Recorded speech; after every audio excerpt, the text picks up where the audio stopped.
Well, we meet again. It is so hot where I'm at. Hot and humid. Charlie Greer podcast. Again. Today. Talking about meeting Tony Curtis. Yeah. Tony Curtis. Third time. Tony Curtis. Yeah, he was in like Some Like It Hot. He was a big movie star. Cool dude. I met him at the Rainbow. Of all places you're going to meet. Which the Rainbow used to be the Villanova or something. Some old Italian restaurant. Anyway, it's so hot and humid. The Hot and Humid podcast. See, I don't even remember what, do you really need a reason to go to the Rainbow? Just go, just. So I was there. As I'm walking in there, there's an outdoor patio. Up walks Tony Curtis. Like, we're just standing, hey, huh?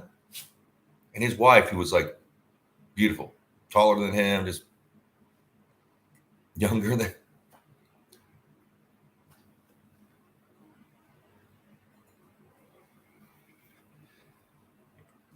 So yeah, it was like, I didn't say, again, I don't like, oh, Tony Curtis, that. No. I just kind of soaking it in, get in. People at the door, like one of the owners or the owner's son or one of these people, or Joey Buttafuoco was doing the door that night. I swear to you. He was a nice guy. He nice enough to me. I mean, hey.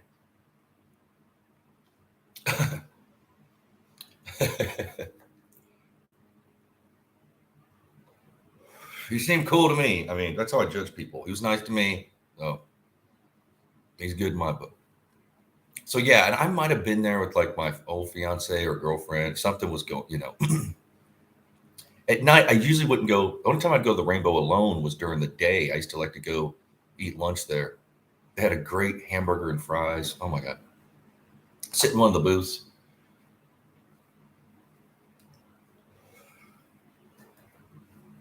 Stare at Lemmy from afar. Lemmy was always there during the day. If he was in town, he was there on some old machine. He's playing some kind of poker. I don't even know. So yeah, so it's like, this is the thing. Okay, Tony Curtis is like old school Hollywood, and I have a place in my heart for like old school Hollywood. I don't like my mom watching those movies when I was a kid, but there's something about these, the golden age of Hollywood. They have a, I don't know, an aura about them. So the place was packed. Nobody really cared that Tony Curtis was there. I mean, he was dressed cool. He had this white kind of European look. I don't even know. You'd have to buy that in France or something. Smelled amazing. Like, dude, what are you wearing? I mean, what the? You could smell him when we walked by. Or maybe it was a mixture of him and her and their pheromone. I don't know. But there was other people there. Like, I'm thinking Lemmy was there and probably some other rock star. So Tony wasn't like.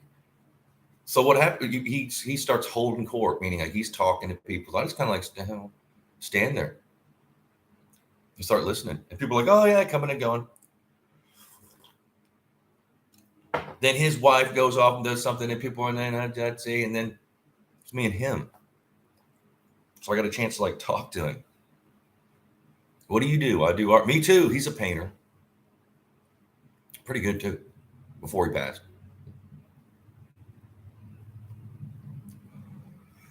I do this. I do that. He was talking about how Marilyn Monroe gave everybody BD. I mean, it was awesome. Probably one of the best nights of my life as far as just like having a good time. And I never would. I've seen a lot of like famous people or been in the vicinity or whatever. And I couldn't get into that whole wait in line, get an autograph, never asked for an autograph, never asked for a picture. Maybe that's why in certain situations I could end up having a conversation. I'm just a dude. I never said, you're Tony Curtis. Like, I never did that. I might have asked him like what he was wearing. Like, man, I ain't, I'm trying to, you smell amazing. Yeah, I'm wearing something. And then I would go, because I was with some people. We had a table like on the outdoor, like the one with the covering. Like, where you been? What's going on? Tony Curtis is over there. Who's Tony Curtis? I didn't know, or they didn't care. And again, I forgot who was there that night. There was other shit going on.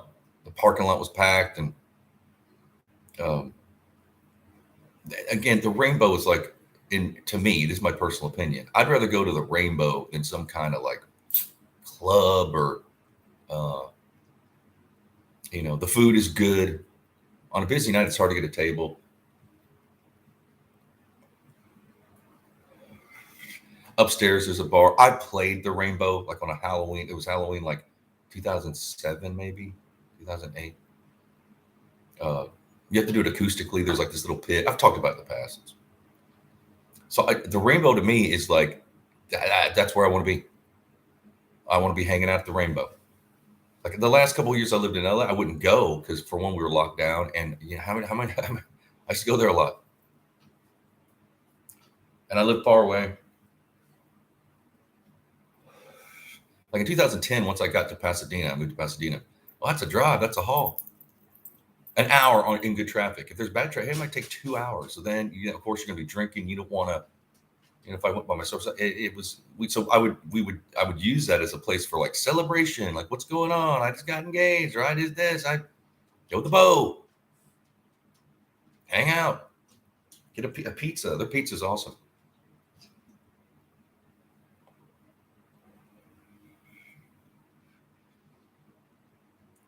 And just being there. And again, Tony Curtis, again, he was talking. I soaked it in. I don't even remember half what he said. Again, I was drinking. Just a cool dude. You meet these people. Like a couple episodes ago, I was talking about how we opened for the Melvins and how they were just acting like an old movie star. Like, don't look at, just don't talk to him. Don't.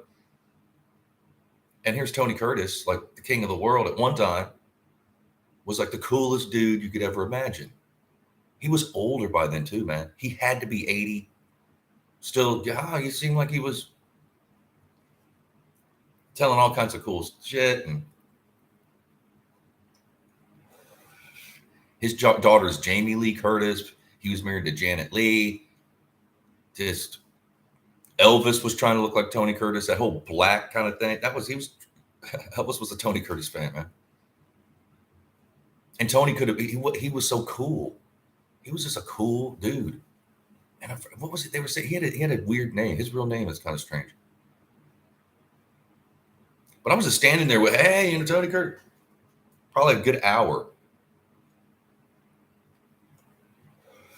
And all these rockers are going by. They're not even looking at it. If they look, who's that old man? They don't even know who Tony Curtis is. And if they did, they were like, who gives a shit? I did in certain. There was a moment, and I know this sounds crazy, but it was me, Tony Curtis, and Joey Buttafuoco. What? Huh? This what? Again, Joey was cool. Like funny and I knew who he was. I'm gonna.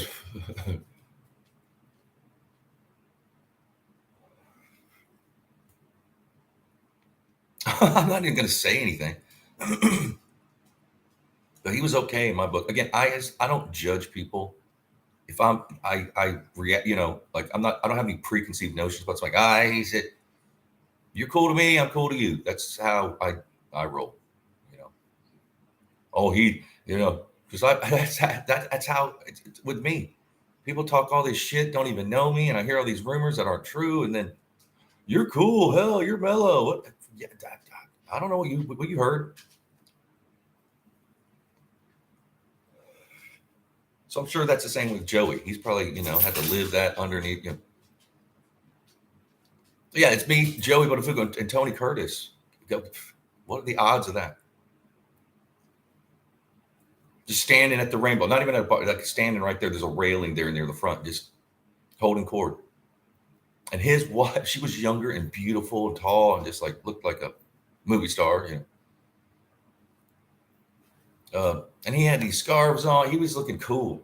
He looked like some kind of, again, 80 years old, one of the biggest movie stars of all time, probably.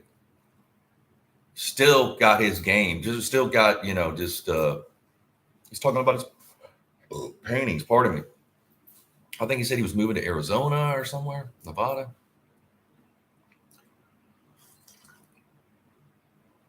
And he wasn't acting. He became an artist, he said, for like the last, and I kind of knew at the time I was doing art shows.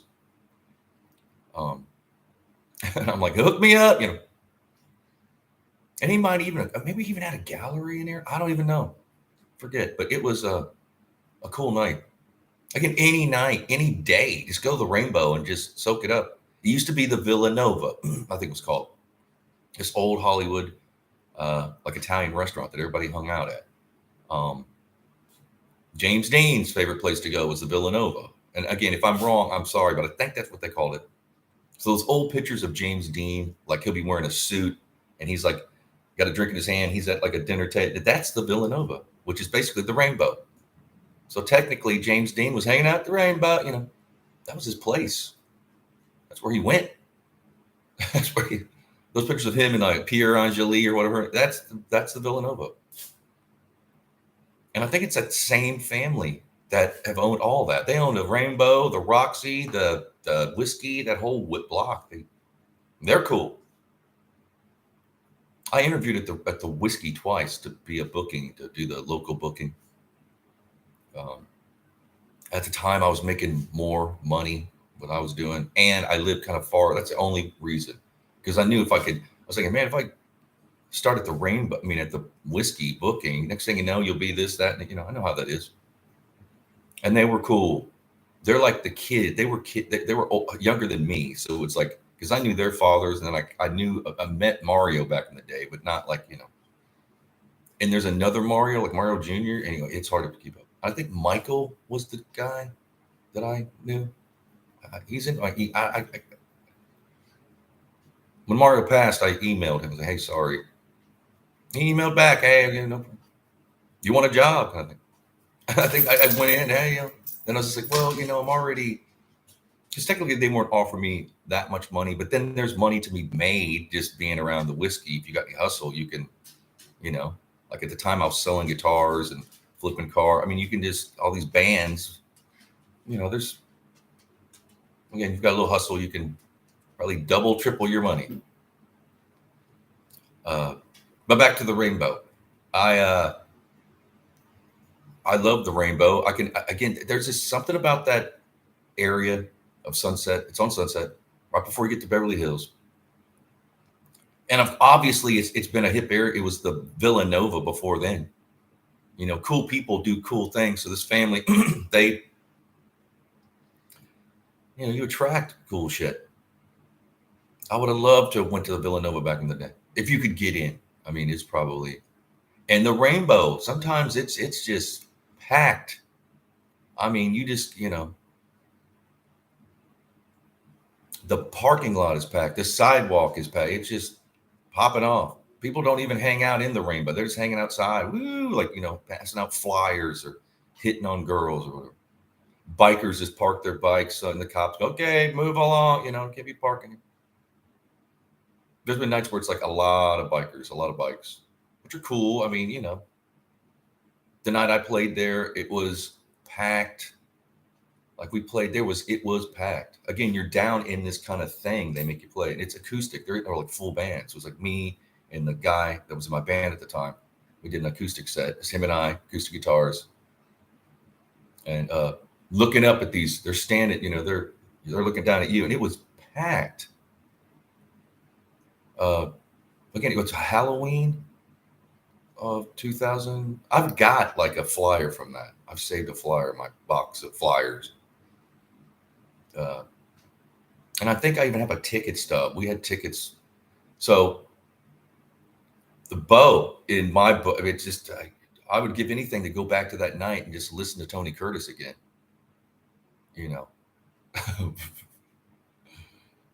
Just talking about Marilyn Monroe and, poor Marilyn Monroe. Shit. But hey, she did pretty good for herself. She was in Some Like It Hot. It was Tony Curtis, like Jack Lemmon and Marilyn Monroe. He was talking about those days. He was talking about all the. Again, I can't say. I mean, I don't remember a lot, but then again, I don't want to repeat because he's not here to defend himself. It's just hearsay. Well, Charlie was saying here. But there's moments where you're like, man, I'm gonna soak this in. This don't come along. I'm not a star chaser. Fame. I'm not into. But there's certain people. I liked him as an actor. And just how people don't remember how big Tony Curtis was. I mean, like in the 50s, he was Tony Curtis. It was a thing.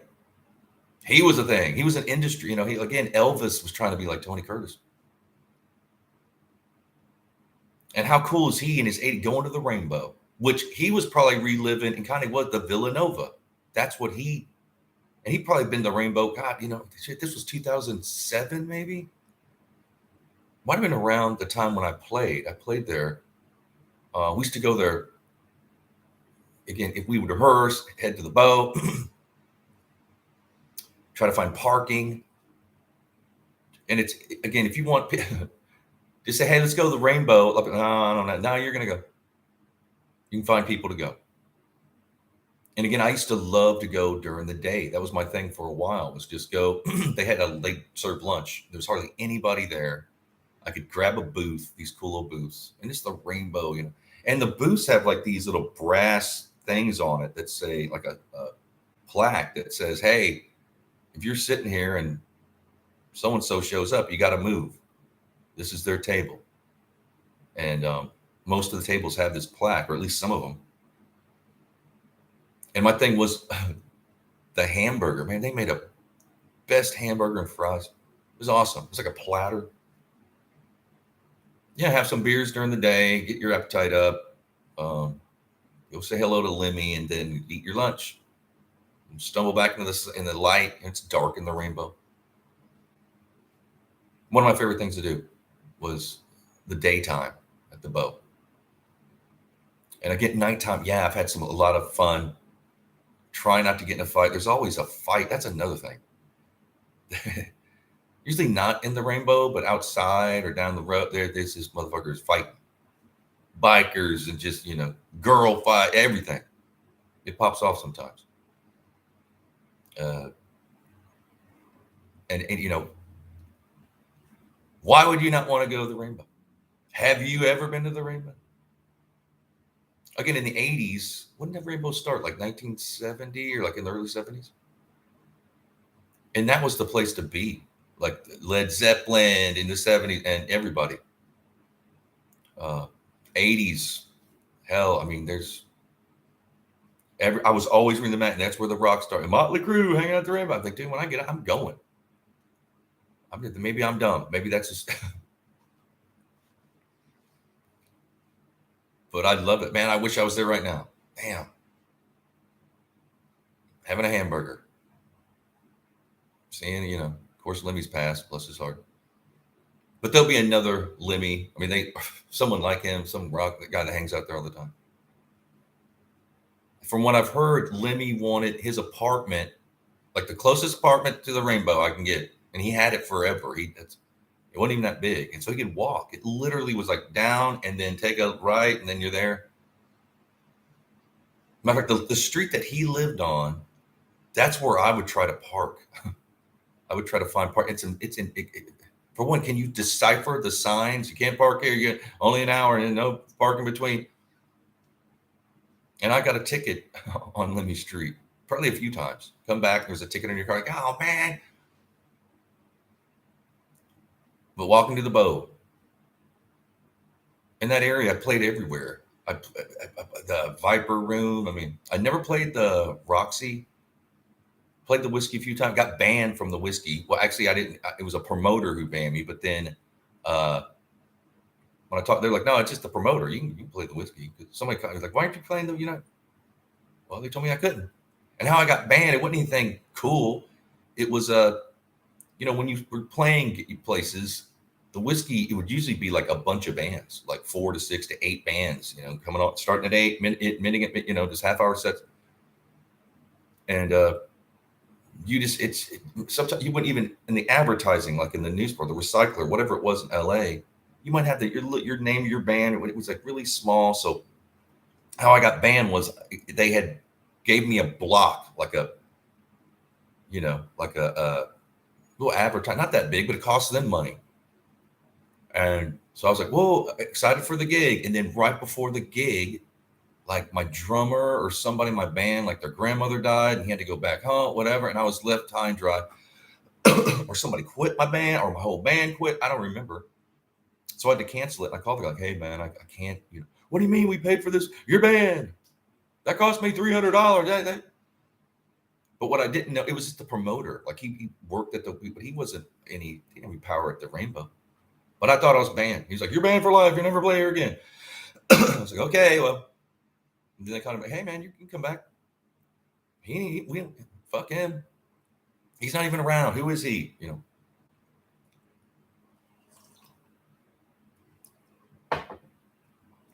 Stuff like that happens. And then the Rainbow, I don't even know how we got that gig. You want to play the Rainbow on Halloween? Yeah. Gotta be acoustic. Cool. And a fight broke out that night. And I kind of got involved. I was going down the stairs from the top, and here comes this biker running up the stairs. And I've said this before in a podcast, but being chased by one of the security at Rainbow. And I saw him. I knew he was going to grab me and throw me to these dudes behind him. Where he was trying to he's running upstairs. Where are you going to go? Jump off the roof, out the window, I guess. I mean, sure enough, I put my arm around the railing. I had my acoustic guitar, not even a case. And I was like, hey, and he grabbed a hold of me and I kind of swung against the wall. He was trying to throw me down. And cracked my guitar. I fixed it. I just glued it and then wrapped it for a few days. Sounded even better. And they were cool about it. I think they gave me like a pizza or something. You okay? Yeah, I'm fine. I mean, shit. And man, I you don't want to be. The Rainbow has pretty good security. And whatever he did, I never found out. I didn't want to know. That's not. And he was a patched in biker, like a real one, not one of these, that dude. And whatever he did, I don't even know what he did. Running upstairs, he better run. And I guess they called him. I saw him drag him out. Or I shouldn't say that. Maybe they walked him out. Don't listen to me, huh?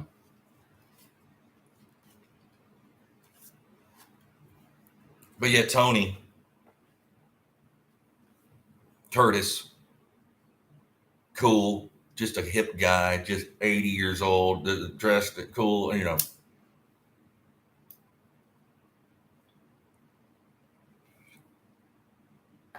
Can you imagine like his life? Just the girls he dated and like Marin and Janet Lee and just, hey, mansions and must have been cool. And he was talking about the Villa. No, he was there. That's his old stomping ground. Can you imagine? It's like a Hollywood Italian, nice, And it's the Rainbow, and I just a party and he dug it. That's another thing he was talking about. I love this. I love all this. You think an old guy, because there's a lot of people that hang out, and a lot of these people come from all over the world. And some of them are rich kids that want to dress. They have this hair. They look like rock stars. They look like Poison or Motley Crue and Nori Rock, And they're just promoting their band. And their band probably doesn't even play that much. But they look great. It might have been that night, but I remember meeting these guys from God knows where they were from. Stockholm or so, I don't know. Just barely could speak English. Oh, but they were so cool. And dressed to the nines. I mean, people don't understand how hard it is in LA. Like, how do you wash that? What dry cleaning? I mean, and hot at night, like, shit, with bracelets and that. I could never pull it off. Didn't have the energy to. Almost like a t-shirt and leather jacket kind of dude.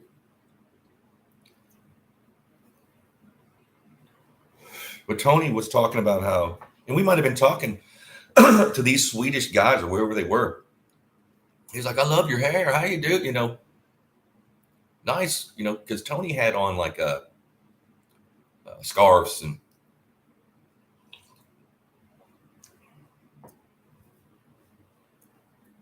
I remember his wife had to pull him away. Like she's like, okay, come on. At the end of the night, no, he didn't want to leave. He's like, guys, and she looked like a movie star. I mean, she was just built like she was awesome, cool.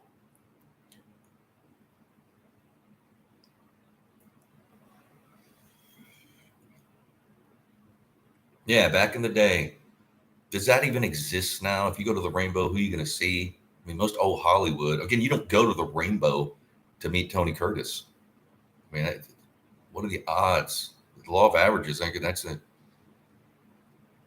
But just being out about, going to see that, you think like, well, I'll go. And again, there was a group of us there. We'd either go or we'd all meet.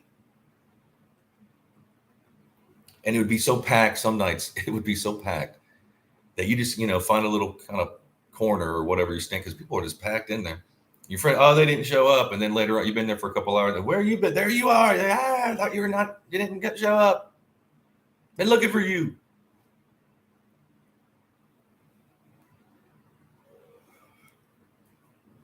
And maybe it was that night, the Tony Curtis night, but I looked in the dining room where the booths were, and it was just the who's who of like everybody.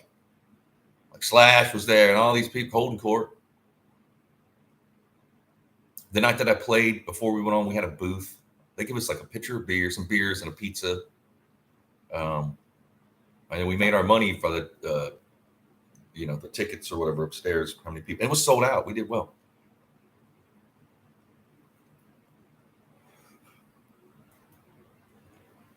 It was right before my last album, Turn Me On Dead Man, came out when we played there. So it's probably when I met Tony was around that time or when we were recording the EP. Again, I didn't need much, this, you want the Rainbow? I'll go, Sometimes I would, if it was late at night and I'd been drinking, they're like, let's go to the boat. And I'm living like North Hollywood. Like, no, man, I cross over the hill I'm good here,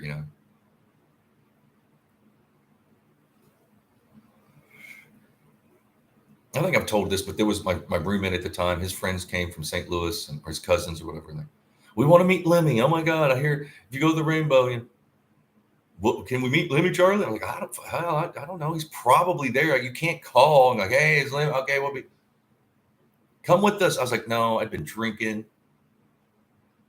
I'd been doing something that day. It was late. It was like 10 or 11. Like, I ain't going, it's going to close in a couple hours. But then when they came back, sure enough, Lemmy was there. Oh my God, I didn't meet Lemmy. Give me a shot of booze.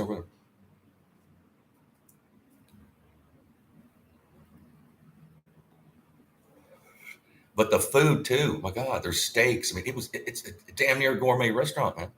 You wouldn't think. But the food, if you're in LA, you want a good, just get the cheese pizza, bro. It's awesome. Or the hamburger fried. I mean, hey, it's good. They hook you up. And one of these days, of course, I'll be back in LA. I'm going to the Bow. I mean, it's the first day. Let's go. Are they even open during the day? I forget if they're, I don't know. I have to go to the website and see. I love the Rainbow. I wish I could have been alive to be at the Villanova, like seeing James Dean, Yeah, cool. Good times.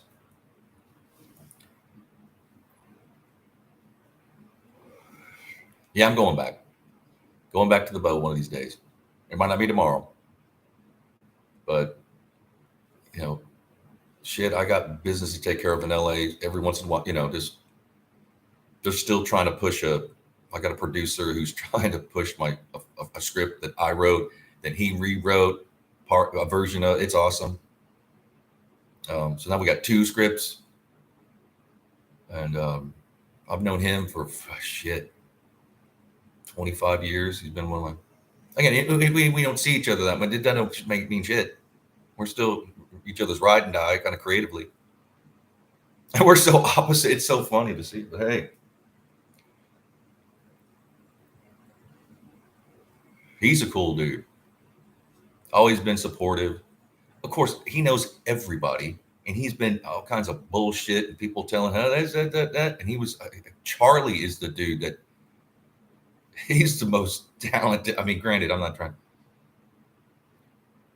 Always had my back. Always, talking to me. Hey, that's just people. Well, hell, he must be if so and so, that kind of thing. So I'm sure I'll see everybody at the Rainbow again. Michael, the young Michael, Michael Jr. I don't know. I forget. I have to look in my email. But I love y'all. I do this every day. Doing it every day. Done like over 80 of these.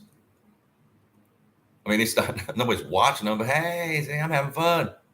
But I love y'all. Be blessed. I'll see you tomorrow. Cheers.